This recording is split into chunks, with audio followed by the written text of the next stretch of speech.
Once you hear this story, you will never question anything that happens in your life ever again. मेरे साथ ही क्यों हो रहा है ये? मैं ही क्यों? मुझे ही सक्सेस मिलने में इतना टाइम क्यों लग रहा है? Why me? एक बार एक इंसान था जो भगवान को बहुत याद करता था. He used to believe in God, Creator, Universe, everything. तो उसने बहुत प्रे किया and finally God listened to him and he came down to him and he said, मैं चाहता हूँ कि तुम ये बोल्डर यहाँ से इसको पुश करो. तो उसने कहा ठीक है. नेक्स्ट डे उठा, वो बहुत एक्साइटेड था and he was ready to do that work. He went on.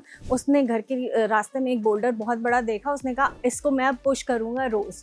तो वो ऐसा करता रहा. उसने कल किया, नेक्स्ट डे किया, हर दिन करता था. लेकिन वो जो बोल्डर था, जो पत्थर, बड़ा पत्थर था, वो मूव ही नहीं होता था. He tried everything. ऐसे करते करते उसे 3 महीने निकल गए और जब चौथा महीना आया तो उसे लगा now I can't do it.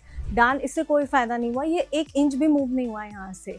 उसके बाद उसने रात में सपने में अपने क्रिएटर को बोला मैं ये काम नहीं करूँगा, ये तो कुछ हुआ ही नहीं, इसका कोई फ़ायदा ही नहीं हुआ अभी तक, ये हिला भी नहीं और आपने कहा था ये करो. फिर क्रिएटर, भगवान, यूनिवर्स, गॉड जो भी है, वो आए उसको सपने में और उन्होंने पूछा what happened, why did you stop, तुम रुक क्यों गए, तुम ये काम कर रहे थे ना. तो उसने कहा मैं ये काम नहीं करूँगा. Nothing happened. कुछ भी हुआ नहीं. वो बोल्डर अभी तक हिला भी नहीं अपनी जगह से. God said what do you mean nothing happened.